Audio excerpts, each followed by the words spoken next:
Hello and welcome back to this series of Unveiling the Secrets too. And today I've got the most gorgeous Chloe, who's a creative coach.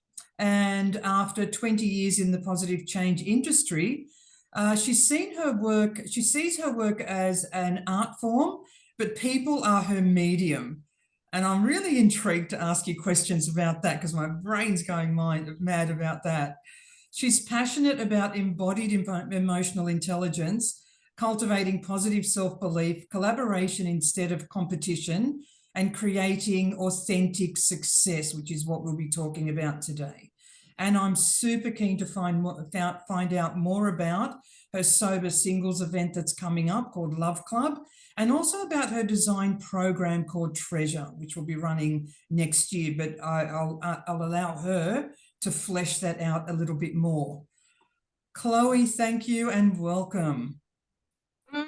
Thank you for having me. It's so lovely to connect in this yes, it is. real life, not quite real life way. Exactly, not a little thumbnail on a Facebook page. Exactly. Okay, Chloe, I'm really intrigued about what you do. So I know that everyone has an origin story. I want to know yours. What was your origin story about becoming a success coach? So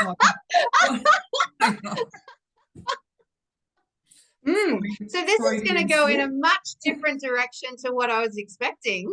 Oh, we can take it there. No, look, I'm really fascinated about your origin story on becoming a success coach. Like, what led you down that path? Sure. Yeah, it's such a great question and something that I've been visiting or revisiting a lot in the last little while. Yeah, let me kind of pull the threads of a more condensed version because we're not going to be, this isn't a 6-hour mini series. No, 30 minutes. 30 minutes and counting. Yeah. Yeah, so I mean, I was just a super normal kid, loved being outside, had like quite a natural intelligence. I loved problem solving. I loved being creative. I loved creating community, like creating ways for people to connect and have fun together. You know, I was one of those kids who would get all the other kids together and we would put on shows for our parents, or we would create a little festival in the street. So I've always been about people and connection and creativity and really looking for solutions and like efficient ways to kind of do things and feel alive. And yeah, then in my early 20s, I had, a bit of a bad breakup, which, can happen to all of us. And I was a bit lost and I was kind of looking, I was just like, oh, well, what happens now? Who am I? Like looking for some answers. I'd kind of activated that within me. And this is like 20 plus years ago. So we didn't have Instagram and we didn't have Facebook and we didn't have this kind of mainstream access to wisdom and alternative therapies and personal development and mastery. And so I went into a crystal shop, which is kind of what you used to do back then. You'd go to a crystal shop and you'd look on the bookshelf and you'd kind of smell some incense and buy some jewelry and talk to some witchy character behind the counter. And, there was always kind of notice boards, people looking for a room to rent, people selling their car, and people kind of advertising their services. So I saw this little kind of, it was called a course in self-acceptance, and it was 6 weeks, and it was running in the back room of the crystal shop on a Sunday, and I just signed up for that on a whim. And that was really my kind of spirit. It was kind of like phase 1 of my spiritual awakening in a sense, because for the very first time I got to discover visualizations and journaling and looking for deeper meaning and art therapy and all these kind of like, alternative approaches to understanding our inner world. Right. And from there, I was hooked. I was like, this is amazing. I can close my eyes and someone can kind of like tell a story and I can see it, you know, I can see the mountains, or I can see my inner child, you know, like it was just so natural for me and such an incredible resource. Yeah, so that kind of like just opened that world for me. So I went on to study tarot. I studied a year in tarot because that kind of seemed interesting and exciting. And it was always just for my own self-interest, because I was so curious, and I just wanted to like drink it all in. So I studied tarot and studied tarot, you know, yoga. I would go to these kind of psychic meditation things. Like I was just kind of sampling the carnival of delights. Yeah. And then I was really lucky that I was seeing this kind of like holistic spiritual counselor kind of person, and she had just discovered this modality called the journey, which is a emotional healing technique. You might have heard of Brandon Bayes. Yeah, so I discovered that in my kind of mid to late 20s, about 25 I think, when I firstly experienced the work. And she was literally like, I've just got this book, can I try this out on you? And I was like, sure, try the process out on me. And again, it was like the next wave of spiritual awakening, like getting to experience a process which really taught me how to feel my emotions, like showed me how to go on a journey within myself to heal and process, you know, my history, my traumas, my memories. Yeah, so that was a real breakthrough for me. And so then again, I became deeply entrenched in that world. So I have a bit of a pattern of discovering something and then really immersing myself in it. I'm like, I just want to learn everything and drink it all in and soak in it. And then once I feel like I'm complete, then I move on to the next thing. Yeah. Yeah, so got involved in the journey for about 5 years, just going to all the events, assisting on the events. And then, interestingly, had another bad breakup. This is a bit of a theme here, which is great that we're going to talk about my singles event at the end. Oh, yeah. But, you know, often we need a bit of a, you know, people have like a healing crisis, or they have some kind of like tower moment in their lives that forces them onto the next thing. Yeah, so I had another kind of relationship breakdown and was just needing something new, needing something fresh. And I decided to move from my hometown of Melbourne up to Queensland. Well, Byron. I was actually going to move to Byron because that's part of the Australian spiritual pilgrimage, to go and move to Byron in your 30s. Because I guess by this stage I was about 32, you know, 30, 31. And people would say, like, well, what are you going to do there? Like, what are you going to do for money? What are you going to do for work? Still only in the beginning stages of Facebook. So Facebook was around, Instagram hadn't really taken off yet. And I had also trained as a life coach in that time. So I'd done a year-long diploma in life coaching. I trained in NLP. I trained in trainers training. I trained in all these executive level kind of modalities. And it was interesting because the kind of traditional coaching from that, you know, this is 15 years ago we're talking, was so cerebral and mindy and strategic. And then the emotional world from the journey, you know, they seem so far apart. Different. Yeah. So even from that stage, I really saw myself as a bridge between these different worlds and seeing like the gifts and the shadows in both. Like the strategic space, really amazing for creating the life you want, but maybe internally not feeling very connected, not feeling very satisfied, not feeling a lot of love or peace. And then on this other side, this emotional side, you know, the inner world is sparkling and everyone is so connected to their feelings, but maybe they can't pay their rent, you know? So interesting that these two worlds have gifts and shadows. So I moved. So I had been saying to people, I'm going to move to Byron and work for the journey, because I knew that's where their head office was. And that's what happened. Like I went up there, I cold called them. I sent them an email. I basically just harassed them until they gave me a job. And it happened to be that when I had arrived, they were doing their practitioner training, which they only ran once every 3 years in Australia. So it was a kind of, there was, I think there's about 3 or 4 live trainings that you had to attend. Yeah.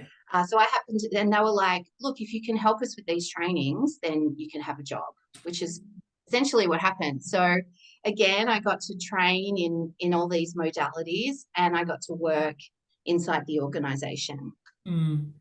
So yeah, so that was kind of the beginning of my professional pathway in the coaching space. Up until that point, I'd just been kind of doing it for my own love and my own pleasure and my own growth. And then I went traveling overseas. And then when I was overseas, and this brings us to how we're connected and how we know each other. Yeah. Is so a friend of mine, Dane Thomas, who I actually knew from my NLP training years before, he had started talking about this modality he was creating called the spiral and emotional clearing. And I messaged him from London and was like, what's this thing you're doing? It looks really cool and it's really blowing up and I want to be a part of it. I want to do that. Yeah. Yeah. And he was like, yeah, cool. Message me when you get home. And so I came home from my Euro, again, one of those things that you do as part of your kind of life journey is you go to Europe for a year or 2 years. Wow. So go on. It's very kind of, in a way, my path is quite classic and normal. So I came back to Melbourne, and I think within a couple of weeks, first I started on the sales team, then I was the sales manager, then I was like the ops manager, then I was kind of second in charge. So we really took the spiral work and the emotional clearing from Dane having to deliver it himself to I was in the business when we ran the first 2 practitioner trainings. And then my personal business kind of really grew from there. So that's when I started to develop my own frameworks, my own methodologies, had my own clients and was working more as a contractor, doing kind of head coaching roles with different, including the spiral. Yeah. So now I'm going to have a breath. No, that's fine. So, because I was just about to jump in there. That story resonated with me so much because your journey and my journey was par on par, except for me wanting to go to Byron and me going overseas. But it was like I've been in this space now for 30 years. And you're right. The only way to connect with other spiritual people was to go into a crystal shop and look at their notice board and do their little courses. Yeah. And, it's just, that resonated with me so much. We're so similar in that respect. So the title of this talk or this discussion that we're having is Unveiling the Secrets to Creating Authentic Success. What does that mean? For the people that don't understand, beautiful words, but what does that actually mean?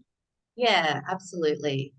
Yeah, so, I mean, through this journey, obviously, I've really deeply explored lots of different aspects of the personal mastery space and the healing space and the personal development space and the empowerment space. Like I've really just been following the breadcrumbs of like, what's next? And I've really got to a point where I feel like I have more of a complete picture. Yeah. And of course, it's not just one thing. It's never just one thing. Right. But in terms of the internal world and internal process and to be successful as yourself, really what's stood out for me throughout my journey with myself and with all the work that I've done professionally is the very first key is learning how to feel. So if we don't know how to feel, if we don't know how to process our emotions, if we don't know how to have a healthy relationship with our inner landscape and our inner weather, then we're always going to be in trigger, in reaction, in story. Like we're never going to be able to get out of the loops. Yeah. And Or that narrative that goes on in your brain. Yeah. Yeah. And we're going to be doing things because we think it's going to give us a certain outcome, which is actually just giving us a certain feeling that we're chasing. Yeah. Whereas once you really learn how to kind of play the instrument of your emotional body, then you can access the feelings whenever you want. And that's really where the freedom begins, having that emotional fluency and literacy with yourself. Right. And I get this because I work with quite a few clients on that, in that area as well. And that's one of the hardest things, to connect them back to where it actually started as well. And, you know, finding that pattern, finding, you know, where's the loop, where's the record, and why are they continuing to come up with the same story, the same results? Why do I keep attracting the same type of man? Yeah. I want to know. Yeah, for example, I know. It's like, why am I still attracting this? Well, let me tell you. Anyway, and, you know, we need to have a few more of these, Chloe, because I really want to delve into the human psyche and how you help clients come to that point and then overcome, or for them to come to that point where they want to overcome, or they can see the pattern, but how do I break it now? Absolutely. I want to delve into that so much with you, because that's where I'm at as well with a lot of my clients. But let me ask you personally, because I know what you do for others. How do you yourself handle obstacles or setbacks? Can you give me one example where you just faced a brick wall? How did you overcome that?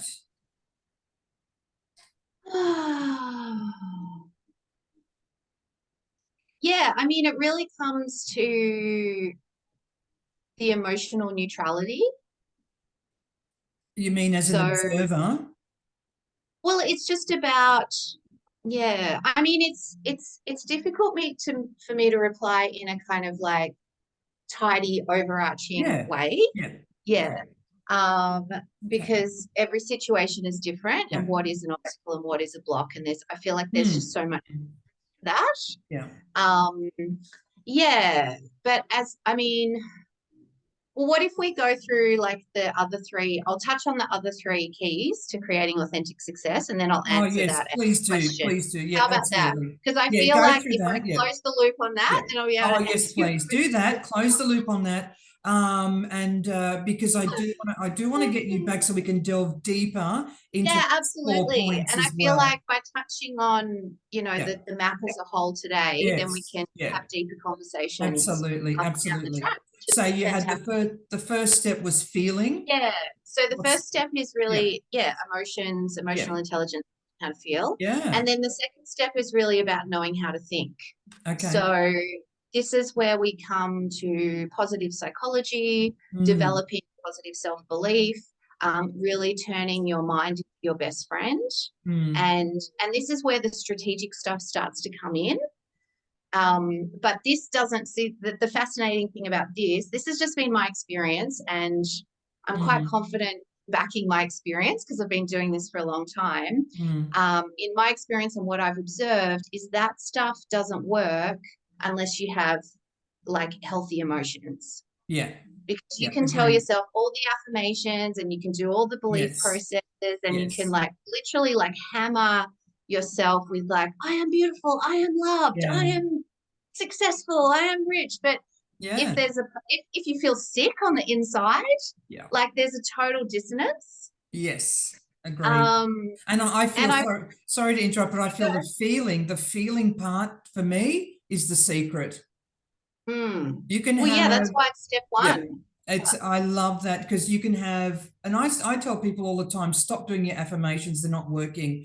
Stop doing your vision boards, they're not working, because you haven't gone in and sorted this out. Sorted out your heart space inner world and your feeling. Exactly. Absolutely. Go on. Thank you. No, it's good. It's great. I mean, I'm loving this. discourse. It's Yeah. beautiful. Yeah, so the mindset. Oh Mm, yeah, so that's what I was going to say. And so I've been listening to lots of podcasts mm, from people who are very successful in their field. I tend to be attracted to kind of like artists, actors, people in the mm. creative field. I mean, it's interesting that being an actor, in terms of how you approach it as a business or as a project or as a career, Right. is very similar to being a coach or in Yeah. the coaching creative artist space, Mm, because it really is a game of self-belief and taking positive action. mm, um, but listening to a lot of these stories, super famous people really at the top of their game, the ones that hadn't um, kind of worked on their inner self first and still hit the success, mm, is it's because they had like traumas and drivers that pushed them really hard, but then when they got to the top of the mountain or they created the success they were craving, it felt really empty. mm. So I'm not saying that you Yep. can't have external success without doing the emotional work, but it Yes. won't It's feel not good when you fulfilling. get there. Yeah, It it's not won't be worth fulfilling. it. Yeah. Yeah. Yeah, yeah, So we've got feeling, thinking. What's the third yeah. one? So then the third key is about taking inspired action. Right. So it's kind of like connecting the dots. Yeah. So, we start with the feeling and then we move into the like positive psychology, positive Mm, self-belief. And then mm, from that place, we start to get the intuitive information of what are the actions to take, what directions to go, what to say yes to, what to say no to. And part of the kind of workout of this space is learning about failure, learning mm. about yes, no, learning how to just keep going. Like I often say, just try, because you'll either love it or you'll learn something. Like, there's no wasted actions. Yeah. And Yeah. this was something that it's interesting. Like, I feel like there's some kind of beautiful map that I'll visually design one day around all of this. But Yes. this is what I noticed with the people who are really good at their feelings, is Mm, they're so fixated on getting the right feeling that they're afraid to take action, or they're waiting for the mm, conditions to be correct to take action. But the mm. truth is that the action creates the conditions, Yeah. and it creates like a flow on effect, and you start to get the snowball. And yes, you need to like come back and breathe and reconnect and check in, and sometimes you might hit a speed bump, or sometimes you might, Mm, you're going too fast on the jet ski and you spin out, and like there's still this constant attunement that's required. mm. um but yeah, you need to be taking action because we live in a physical 3D Yeah, reality. that's right. So what's the fourth point? So the fourth point is really about surrendering to the magic. Oh my God, I love that. That's where I live. It's just like, Yeah, I wonder yeah. what will happen today. I wonder what will happen next. Uh-huh. Live in that space Uh-huh. of wonder. Yeah, go on. Yeah, yeah. So that's the kind of full circle moment. Yeah, So really, in a way, we're coming back to the feeling stage, yeah, but it's the feeling, it's the willingness and the courage to let go and to trust and to yes, surrender and to yes, wait and see what happens. Like, okay, yes, I took some inspired action. yeah, I wonder what's going to happen. yeah, And allowing life, the universe, divine, whatever you want whatever. to call Yeah, it, yeah. allowing that to kind of like catch up to you, Mm, so that mm, you can continue to kind of get those totally magical alignment yeah, moments that you yeah, could never even plan if you tried. exactly. Yeah, Like, that's what I live for. Like, I yeah. literally, that is what I'm here for. I believe that's what we're all here for. It's to Um, create magic. yeah, Yeah, exactly. absolutely, absolutely. I Yeah. love that space. I love it, love it. Because Mm. recently I put a post up that said, whatever is yours will find you. And Yes. that is that space of magic where I already know it's out there. I already know it's in existence. I don't have to strive to get it because it's already there waiting. Right. Yeah. Anyway, I really want to delve into that point of magic with you as well, because that's where I live and that's where Yeah, I'm from great. as well. Um, Amazing. we're running out of time, but I don't want to run out of time just yet with you because I want to hear about your love club. your Oh sober yeah, lover. thank you. Thank Yes. you. Tell us about Yeah, so that. so this is really putting those steps into action, Mm, mm, because I have been doing a lot of the internal work around my own self-love, my mm, relationships. It's something that I've been really present to, say, in the mm, last year or so. And you know, I started taking and I kind of like cleaned up my mindset yeah. so that now the relationships that I have are amazing. Like I have amazing relationships with my family, I have amazing relationships with my friends.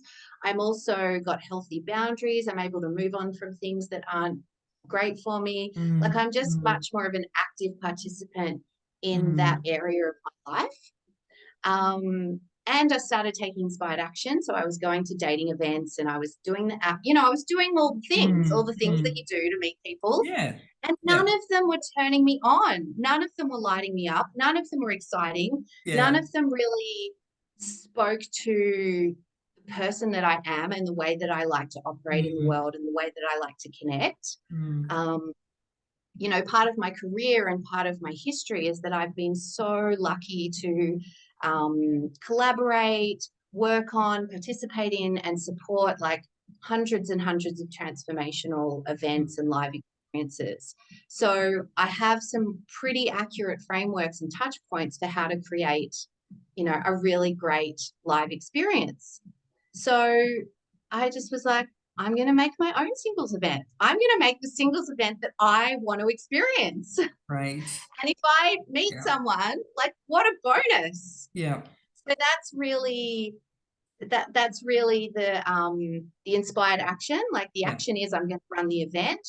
And then the surrendering to the magic is like, I'm so curious to see Yeah. what happens. Like Yeah. it's like that little childlike part that's like, oh, I wonder what's going to happen next. Yes. Yeah. That's Yeah. beautiful. So Yeah. we'll have details when I post this video. We will have details of that Love Club event. And if I was in Amazing. Melbourne, I would be attending it for sure. For Yes, sure. yes, we would love to have you there. Yeah. Love to. Well, Next time I'm in Melbourne, I will definitely come. Definitely. amazing. Would So love that. before we go, this is a question I ask everybody because I'm so curious about this. If you, if it was possible and you could travel back on your timeline and you had an interaction with your 12-year-old self, Ooh, what it's advice a would you give specific her? time. Oh, yes, I know. 12-year-old. I don't know what you were doing when you were 12, but 12-year-old self. Huh? What's the one single piece of advice you would give her? Just, it's going to be okay. Keep Yeah, going. yeah, Yeah. yeah. That's Mm, beautiful. That's yeah. lovely. Thank Yeah. you. Yeah. You're so Do you have any, welcome. I love it. Do you have any final words or final, nuggets of inspiration you want to share with everybody? Ah. Well, I would love to offer all your listeners a little discount on the Love Club event Sure. if they wanted to come. Okay. Yeah, so if they just put in the code Noelle, so NOELLE, LLE. Yep. that's correct. Yeah, I got Yes, that that's right. Good. correct. Yes. Then then you'll get Yeah. $5 off the ticket Oh, price. So wonderful. Wonderful. yeah, if you're We'll in Melbourne, advertise that. Yeah, we'll advertise that as yeah, well. yeah, Beautiful. yeah. Yeah, Chloe, and it's thank you. just look, Oh, it's been sorry. really lovely to connect, Yeah. and yeah, I look forward to more chats. Thank you so much. Thank you for giving of your Yeah, time. Thank yeah, you. absolutely. It's been a Okay. pleasure. Bye, everyone. Bye.